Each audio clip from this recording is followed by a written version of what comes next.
भिवानी में सीएम योगी ने जनसभा को किया संबोधित, कांग्रेस पर साधा जमकर निशाना। हरियाणा में चुनाव से पहले बीजेपी की बड़ी कार्रवाई, 8 नेताओं को पार्टी से किया निष्कासित। अंबाला में राहुल गांधी का वादा, सरकार बनते ही देंगे एमएसपी और 2 लाख नौकरियां। एंटीलिया में यूनाइटेड इन ट्रायम्फ कार्यक्रम आयोजित, कार्यक्रम में हुआ ओलंपिक के पदक वीरों का सम्मान। नमस्कार, आज की खबर में आपका स्वागत है। मैं हूं आपके साथ शिखा मेहरोत्रा। शुरुआत करते हैं हरियाणा खबरों की। हरियाणा विधानसभा चुनाव में भाजपा प्रत्याशियों के पक्ष में सीएम योगी आदित्यनाथ प्रचार कर रहे हैं। बता दें, भिवानी में जनसभा को संबोधित करते हुए उन्होंने कांग्रेस पर जमकर हमला बोला। उन्होंने कहा कि आपने हरियाणा में पिछले 10 वर्षों में देखा होगा कि डबल इंजन सरकार के कारण आज यहाँ कनेक्टिविटी बेहतर हुई है, अच्छी सड़कें बन गई हैं। उन्होंने कहा कि ये विकास विपक्ष को अच्छा नहीं लग रहा है। आपने 10 वर्ष के अंदर हरियाणा के अंदर देखा होगा कि डबल इंजन सरकार के कारण आज यहां पे कनेक्टिविटी बेहतर हुई है, अच्छी सड़कें बन रही हैं, चाहे वहां रोड कनेक्टिविटी हो, एयर कनेक्टिविटी हो, IIT, IIM, AIIMS, 1 district 1 medical college के निर्माण का कार्य हो, या फिर विकास के साथ साथ हर घर नल की योजना हो, या फिर गरीब कल्याणकारी योजनाओं का कार्य। अगर इन कांग्रेसियों ने ही विकास का कार्य किया होता, गरीबों का कल्याण किया होता, उनके उत्थान के लिए कोई कार्य किया होता, तो मोदी जी को कोरोना कालखंड से अब तक 80 करोड़ लोगों को फ्री में राशन की सुविधा नहीं देनी होती। 80 करोड़ लोग फ्री में राशन की सुविधा प्राप्त कर रहे हैं। हरियाणा विधानसभा चुनाव के बीच बीजेपी ने अपने नेताओं के खिलाफ बड़ी कार्रवाई की है। बता दें, बीजेपी उम्मीदवारों के खिलाफ स्वतंत्र उम्मीदवार के रूप में लड़ने वाले 8 नेताओं को 6 साल के लिए पार्टी से निष्कासित कर दिया है। इस सूची में पूर्व मंत्री रणजीत चौटाला और पूर्व विधायक देवेंद्र कादियान का नाम भी शामिल है। अंबाला में कांग्रेस नेता राहुल गांधी ने वादा किया कि सत्ता में आते ही कांग्रेस किसानों को एमएसपी देंगे, महिलाओं के खाते में हर महीने 2000 रुपए जमा करेंगे और 2 लाख युवाओं को रोजगार देंगे। वहीं दूसरी ओर प्रियंका गांधी ने किसानों और युवाओं के साथ किए गए वादों को सरकार द्वारा तोड़ने का आरोप लगाया और कहा कि सरकार ने नौकरियों और किसान हितों पर कोई काम नहीं किया है। जैसे ही यहाँ पे कांग्रेस पार्टी की सरकार आएगी, पहला काम हम मिनिमम सपोर्ट प्राइस किसानों को देने जा रहे हैं। महिला के हर बैंक अकाउंट में, महीने के हर गरीब महिला के बैंक अकाउंट में महीने के 2000 रुपए हम डालने जा रहे हैं। 2 लाख युवाओं को हम हरियाणा सरकार में नौकरी देने का काम करेंगे और ये नौकरियां हर वर्ग को, हर जात को न्याय के साथ मिलने जा रही है। जाति जनगणना का मैंने वायदा किया है, कांग्रेस पार्टी ने वायदा किया है, हरियाणा में जाति जनगणना करेंगे, दूध का दूध, पानी का पानी हो जाएगा। कौन किसकी कितनी आबादी है सबको पता लगेगा। यहाँ का किसान इस पूरे देश का अन्नदाता है।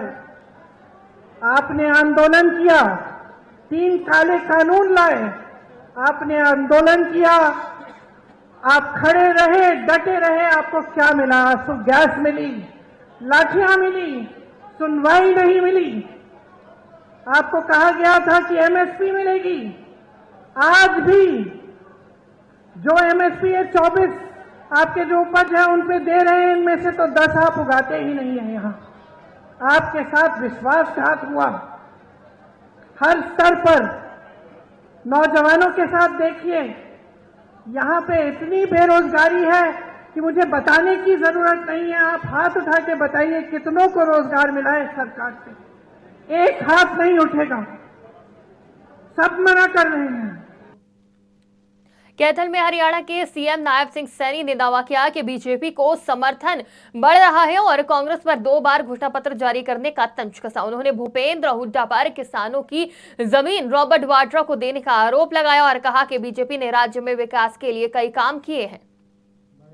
भाइयों, जो भारतीय जनता पार्टी का चुनाव ऊंचाइयों पर चल रहा है, कांग्रेस की नब्ज ढीली होती जा रही है।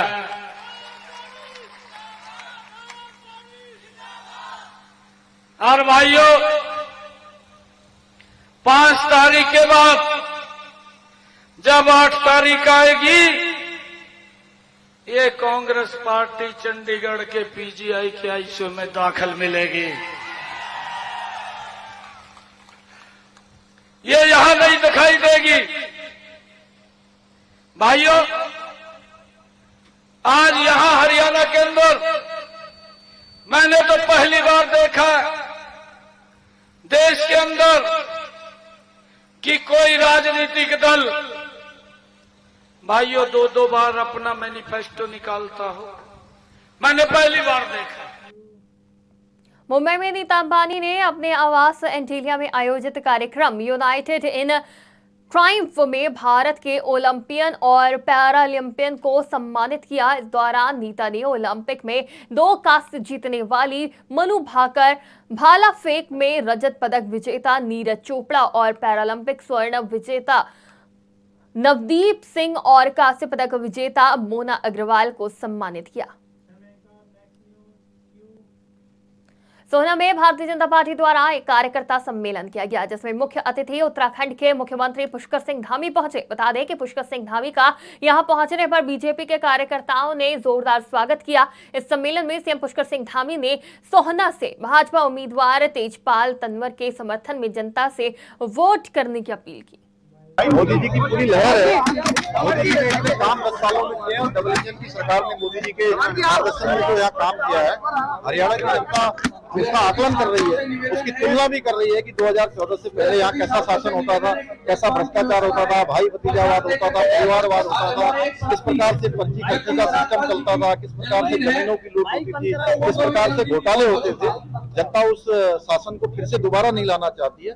वो जो एक चीज पीछे भ्रष्टाचार का दलदल, परिवार का दलदल है, उस दलदल को वही दलदल में छोड़ दिया है। इसलिए विकास की तरफ यहाँ हरियाणा आगे बढ़ गया है और मोदी जी के नेतृत्व में डबल इंजन की उनके क्षेत्र के बहुत लोग हमारे यहाँ पे रह रहे, उन सब ने हमारी जो है ना बहुत अच्छी वो जो है ना यहाँ पे जनता से कही है। जनता सारी तैयार है और हमारे साथ लगेगी।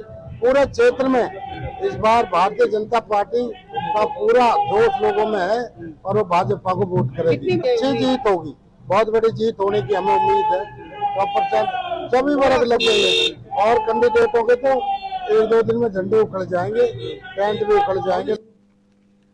गुरुग्राम में पंजाबी बिरादरी द्वारा एक कार्यक्रम का आयोजन किया गया, जिसमें मुख्य अतिथि केंद्रीय मंत्री मनोहर लाल खट्टर पहुंचे। बता दें, गुरुग्राम पहुंचने पर केंद्रीय मंत्री का जोरदार स्वागत किया गया। इस मौके पर गुरुग्राम से भाजपा प्रत्याशी मुकेश शर्मा भी मौजूद रहे।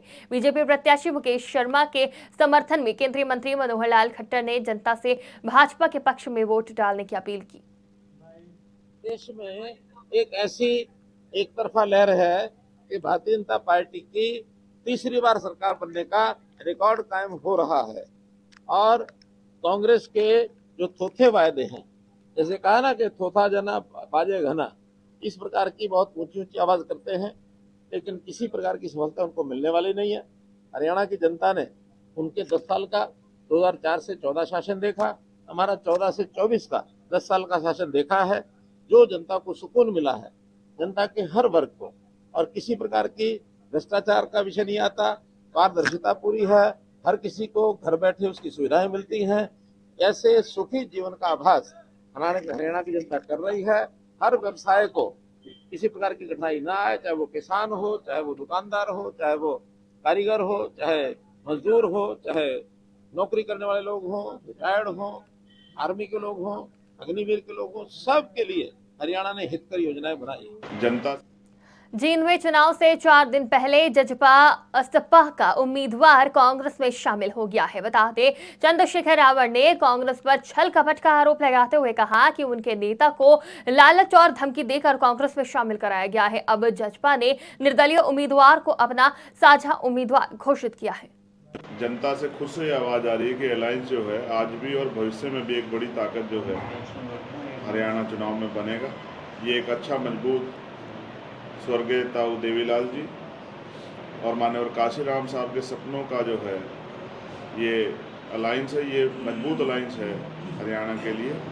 इसकी बढ़ती ताकत को देख के जिस तरह से कल एक बहुत बड़ा छल पथला में कांग्रेस के नेताओं ने करने का काम किया, उससे स्पष्ट होता है कि कांग्रेस घबरा गई है। जिस तरह से भारतीय जनता पार्टी के लोग घबराए हुए हैं, उसी तरह से कांग्रेस भी जेजेपी आज़ाद समाज पार्टी के अलायंस से घबरा गई। उन्होंने हमारे प्रत्याशी को अपने खेमे में करने का काम किया, डराकर लालच देकर जिस भी तरह से प्रयास किया।